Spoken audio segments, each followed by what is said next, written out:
God bless you guys. Crazy Pastor George here. We were discussing NLP and the methods used within NLP. But we talked about it before. You've got it. They're on my page already. We talked about anchoring Pavlov's dogs. We described it already. We teased you with some things and some information about NLP. Brother Wakus asked us, how do we know which colleges are using it? Well, I already know that England is using it in their colleges. California colleges are using it. Australian colleges, like I said, Australian colleges are using it. U.S. colleges. A good way to find out which colleges, list of U.S. colleges. See, if you're too general, you're going to get all the English ones and all the European Union colleges. But if you look down here, you'll see here that if you ever want to tie NLP to these college professors, De La Salle University, that's one of them. American Union, NLP for dating, Bellevue College North. You think I'm kidding, North Campus, that's Bellevue, Washington. It's not hard finding out which colleges are using NLP. Forbes has a whole list of them. And I did not select that link. This is what my computer's been doing, guys. I went to scroll down and it goes and clicks a link anyways when I'm trying to move my finger. That's Australian again. Oxford University. That's U.S. Department of Education by CHEA and the U.S. Department of Education. That should be your clue that it's in every college. If it's approved by the U.S. Department of Education, it's in every college, guys. But I'm glad he asked that question. Now, I got some famous actors for you that have all taken an NLP, and that wasn't a hard find either. You guys should recognize a lot of these people. Gordon Young, a lot of famous actors. Brandon University, like I said, all you had to do was look. Sam Edwards. I mean, I could show you a ton of them that you guys probably won't recognize, and some you will recognize. These are all famous people, all very wealthy people that are rappers, use NLP. I could go forever on this to show you. But you'll recognize some of the actors, some you will not. Some are English, some are Arabic, some are Japanese, Hindu actors. You'll recognize some of them, but you won't recognize them all. But there's a whole list of everyone that has taken in NLP, and they use NLP rampantly. But like I said before, my computer keeps doing that. It just decides to do whatever it wants to. They change the name to get you triggered to a different thing. But there's, like I said, my computer's been acting weird today. And it's probably because I ain't got much hard drive space yet.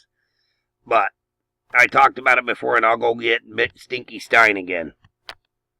Everybody knows Ben Stein. Let's go here. How many places has Ben Stein lectured?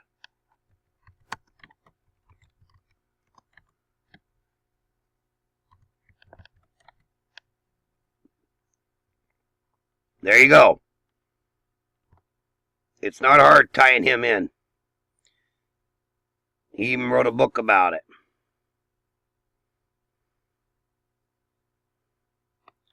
There's Ben Stein. If you look at that picture, How to Ruin Your Life, I hope Mr. Obama will ponder these words. Peace while the other side is still attacking is not peace, it's surrender. The reason I'm showing you these things, guys, is because it's not hard finding the links.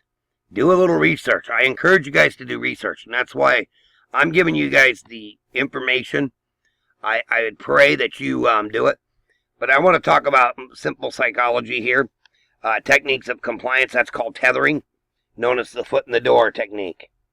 That was from 1966. Assumes agreeing to a small request increases the likelihood of agreeing to a second larger request. So initially you make a small request, and once the person agrees to this, they find it more difficult to refuse a bigger one. Well, the same goes for if you believe a little lie, you believe a bigger lie. It's similar to obedience, but there is no order, only a request. We've all been there. That type of psychology is used on everybody. But let's go back here to NLP. We've already proven that the U.S. Department of Education is very much full on board with NLP. So it is taught in most even public schools and used in public schools because teachers cannot get their teaching certificate without taking a small course of psychology in their teaching degrees. I hate to tell you this, but that's part of their teaching degree is psychology, so they can understand the child's mind. So that's just a side note. But let's get on to what I wanted to talk about today. That's called the eye movement technique. And it's eye movements in NLP. And I pulled up a PDF. I actually went and got the book, the PDF version of this book by William James.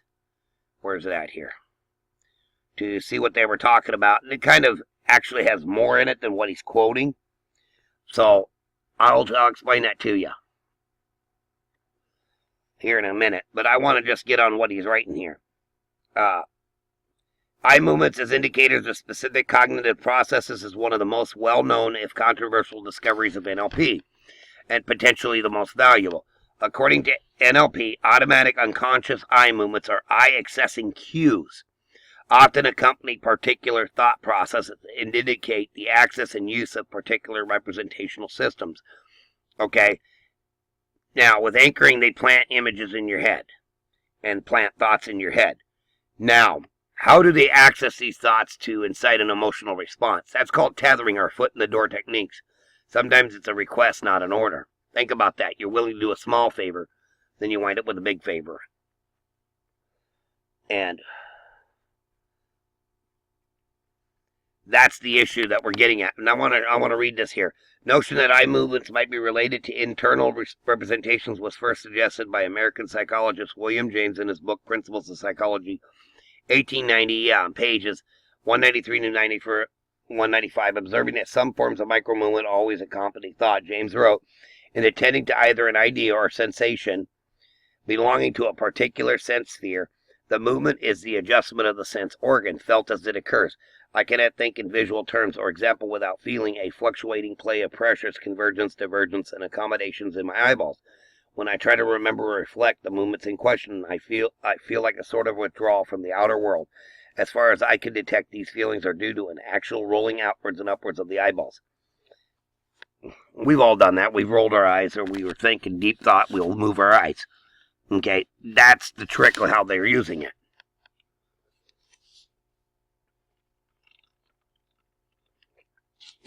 Pardon me, I had to get a sip of something to drink here. Okay, the reason what I'm doing is, I want to share this with you. What James is describing is a well-known NLP, so that way you're on the same page as me. What James is describing is well known in NLP, as visual eye accessing cue, eyes moving up and to the left or right for visualization. James' observation lay dormant, however, until the early 1970s when psychologists such as Kinsborn, Cosell et al., 1972, and Galen and Ornstein, 1974, began to equate lateral eye movements to processes related to the different hemispheres of the brain. They observed that right-handed people tended to shift their heads and eyes to the right during left hemisphere logical and verbally oriented tasks, and to move their heads and eyes to the left during right hemisphere artistic and spatially oriented tasks. That is, people tended to look in the opposite direction of the part of the brain they were using to complete a cognitive task. Okay, that's just a little information on eye movements and how it's associated. But what I want to do is get to this. Eyes up and left, non-dominant hemisphere, remembered imagery. Okay, so remember, eyes up and left is remembered imagery. Eyes up and right, constructed imagery and visual fantasy. There's a reason I'm putting these together, and I'm going to show you guys another clip here in a minute, another section of this page, because I'm not going to read you the whole thing. I'm giving you guys the tools. It's on NLPU.com. Go in the articles a month, look for the one under anchoring of eye movements. You'll find this document. Eyes up and to the left. We already talked to eyes lateral left, non-dominant hemisphere, auditory processing, remembered sounds, words, and tape loops, and tonal discrimination. And there's a key reason I mentioned tape loops, and I will explain that to you in a second. I just want to get through this short little thing. Dominant hemisphere, auditory, constructed sounds and words. Eyes down into the left, inner self-talk. Eyes down and right, feelings both tactile and visceral. Eyes straight ahead but defocused or dilated. Quick access of almost any sensory range, but usually visual. I want to get down to it where this will help you. These are the tools they're using to trigger you. Think of the color of your car, what kind of pattern is in your bedspread. Think of the last time you saw someone running. Who were the first 5 people you saw this morning? That's visual remembered. Visual construction. Imagine an outline of yourself as you might look from 6 feet above us and see it turning into a city skyline. Can you imagine the top half of a toy dog on the bottom half of a green hippopotamus? Stupid, yeah. But auditory remembered. Can you think of one of your favorite songs? Think of the sound of clapping. How does your car's engine sound? Auditory construction. These are the exercises they give you to give you an idea of what they're talking about. But now, I wanted to get on that. I want to go back up a little bit. Let's get past their weird little smiley face that looks psychotic with all them arrows pointing out of it. I want you to look at remembered, these things I want you to focus on. Remembered imagery, constructed imagery, visual fantasy, remembered sounds, words, and tape loops, and tonal discrimination, and constructed sounds and words. Feelings, the feeling trigger, quick access of almost anything, any sensory information, but usually visual. So I want you to look at those for a minute, and I'm just kind of pausing here for a second because I want to show you something. Again, I want you to go to common and effective emotional triggers. Remember, we talk about triggers. Now, if I go over here and I hit this, and I hate using this, but it's the best one. We all know it's an inside job. We're not getting into debate there, guys. But I want to show you scenes of 9/11. Let's see here. We'll go right here. Images for 9/11. Okay. We all have seen these towers burn. We've seen the planes going in. We've seen Pinocchio's nose. I'm bringing back bad memories. We see the cross standing up in the middle of it all. We see the lights. We see all this imagery. Okay? Never forget. 9/11, we remember. 9/11/01, never surrender, never forget. We keep seeing these images pop up throughout the web. Correct? We've all seen it. Okay, people jumping from the roofs. All these little tragedies. The fire truck that was smashed by the building collapsing. All this, little subtleties like that one there, 9/11. The World Trade 7 didn't just blow itself up. All these planet imageries. Now we see people that are talking about it. Okay, I was there and it's been there for me. Well, I can go on all day. This is just an example. That's why I brought it up. Unfortunately, I use 9/11. But all these trigger an emotional response. A planted, subverted, or emotional trigger. That's called tethering, guys. And you'll see the news reporter mention it, and he'll move his eyes. Start watching the news. When you watch the news, guys, don't watch it and buy into the story, but watch their eye movements. Start observing what they're doing. Fingers to their temples. That's part of the anchoring technique. The eyes up and to the left. Visually remembered. Tape loops. The plane, the plane, the plane, the plane, the planes, the planes, the planes. A plane hit the building. The planes took the building down. The planes hit the... These are tape loops, and they keep repeating them saying the same thing. Okay? They keep repeating the same thing for a reason. They're tape loops. So they're going to use these triggers, these eye movements. Here, eyes up and right, remembered imagery. Or eyes up and left, remembered imagery. Up and right, constructed imagery and visual fantasy. What you see and what you believe you heard, whether it be true or not. Remembered sounds and words, tape loops. The plane, the plane, the plane, the plane. The voice, oh, we got to talk like this. I see when I was working with Samsung, and I'm not ashamed to admit that I worked for Samsung as a customer service representative, and we were trained some form of NLP when we were working there. We weren't told it was NLP. We were told it was a way to disarm and to de-escalate the client on the other end of the phone. And yes, I've used it recently, but I use it in the sense of healing versus brainwashing. I won't use it as brainwashing. Yes, I know how to de-escalate things, because that's also being a pastor. You have tools and techniques that you use, and they're biblical tools and techniques you use, not man's techniques, but God's techniques to de-escalate by Scripture. And I use Scripture all the time to de-escalate situations where they become out of control. So when I use these techniques, it does reflect on that, just so you know. But all these things that you're seeing are from these 8 movements of the eyes. There's 8 movements of the eyes. But so let's go back over here to common effects and the 10 common and effective emotional triggers. It is important to appeal to consumers. This is a business one. Now, this is why I brought this up, guys, and I'll share these links this time in the video when I put it up. I'll save all my links just so you guys have them, so you can. Okay, these are the 10 common emotional triggers that you can tie into your marketing messages to make the sale. Fear, guilt, trust, value, and it's not just business. These are the ones that the news use. Belonging, competition, instant gratification, leadership, trend setting, time. Okay? Time is of the essence. We got to get these people buying in now. Got to cause a riot. Boston Marathon bombings, 9/11, Sandy Hook.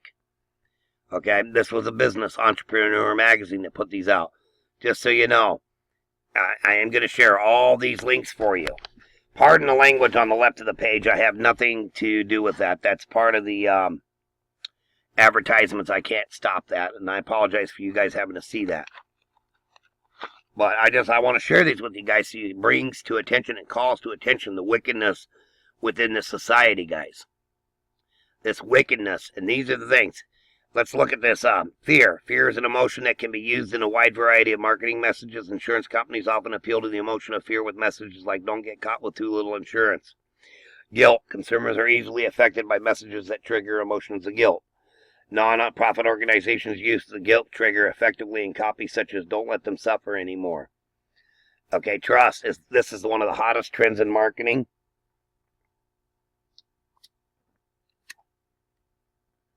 Okay, every company seems to be trying on the trust bandwagon and leading away with messages like no hidden fees. How about no hidden lies? You know, that's why I wanted to use these. It just tells you.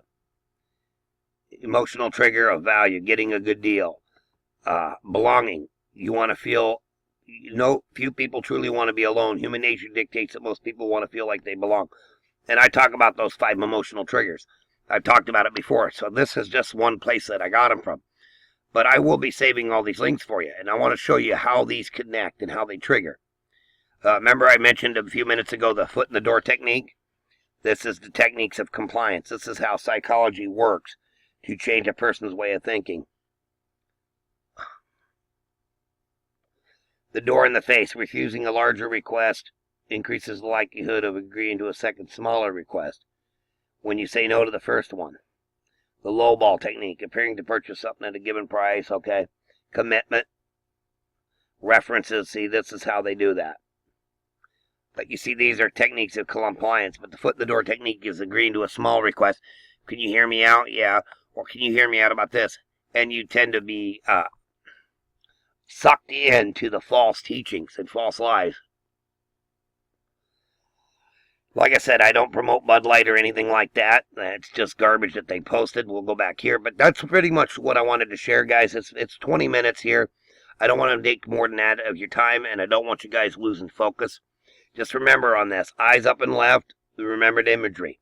Eyes up and right when you watch these news reporters talking. Constructed imagery and visual fantasies. Eyes lateral left. Tape loops, remembered sounds, words, tonal discrimination. Lateral right, that's straight, that's level. Zeroed out. They're right dead center, looking straight on, but they look right or left. Okay? that's if they're looking left after they've looked up and left, and then they go right to center and left, they're actually getting you to remember a sound and seeing that image, focusing on the fear. These are called tethering fear triggers. You guys have any issues with trying to find these colleges that support it? That's a list of U.S. colleges. Do a good old Google search. You'll find that it says that they're accepted in U.S. colleges by the Department of Education and promoted by the U.S. Department of Education. That right there is that's your whole thing right there is accreditation. They are actually accredited. Williams College, Stanford University. These are all there.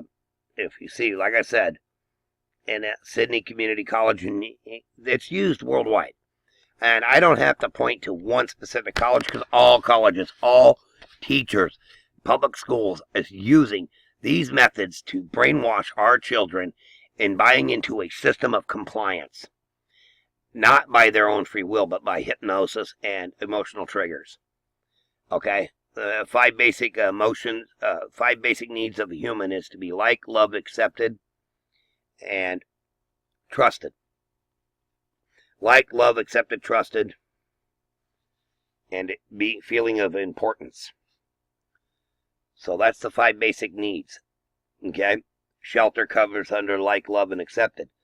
But all these emotional triggers that we see come back to the 8 in the article of the month, eye movements. The 8 standard eye movements of the eye. That's the complete orbit of the eye. With that, guys, like I said, I'll copy and paste all the links in the description. This time, I'm sorry I hadn't done it before, but forgive me for that. But I've been working. If you want the book here, you want me to email you this book, I do want to catch something real quick, because there's something in this book that you definitely need to read. I want to read to you that William James's book. One thing I want to read is here, this one right here. Is no general description of the methods of experimental psychology would be instructive to one unfamiliar with the instances of their application. So we'll waste no words upon the attempt. The principal fields of experimentation so far have been 1. The connection of conscious states with their physical conditions, including the whole of brain physiology and the recent, minutely cultivated physiology of the sense organs, together with what is technically known as psychophysics, or the laws of correlation between sensations and the outward stimuli. See, he's confirming in his book that they're using outward stimuli to trigger inward responses, inward psychological responses. The analysis, space perception into its sensational elements, the measurement of the duration of the simplest mental processes, that of the accuracy of reproduction in the memory of sensible experiences and intervals of space and time, that of the manner in which simple mental states influence each other, call each other up, or inhibit each other's reproduction, that of the number of facts which consciousness can simultaneously discern, finally, that of the elementary laws of obsolescence, that's being oblivious to things, and retention, but you remember something, and it just takes a trigger to do it. That's just so you know. It must be said that in some of these fields, the results of yet born little theoretic fruit commensurate with the great labor extended in their acquisition, but facts are facts, and if we only get enough of them, they are sure to combine. New ground will form from year to year, be broken, and theoretic results will grow. Meanwhile, the experimental method has quite changed the face of science, so far as the latter is a record of mere work done. I could go on all day, and if you want to, there it is. The sources of error in psychology, it's a good weapon to use against them when they're using psychology. But I want to show you the title of this section, The Methods and Snares of Psychology. It's kind of a really scary thing when you look at that, the methods and snares. But with that, guys, like I said before, this is it for this version. I'm dumping everything off over here. I went to set my coffee cup down and dumped everything off. That's par for the course. Sorry if you hear the banging. That wasn't intentional, guys. For some stupid reason, everything had to dump off and onto the floor. And normally I set things down and it never falls. But with that, guys, I just wanted to share this with you guys. Sorry about the big bang and the drop and stuff like that. But with that, guys, I thank you guys for your time. God bless you. Keep you safe always in Jesus' mighty name. Peace.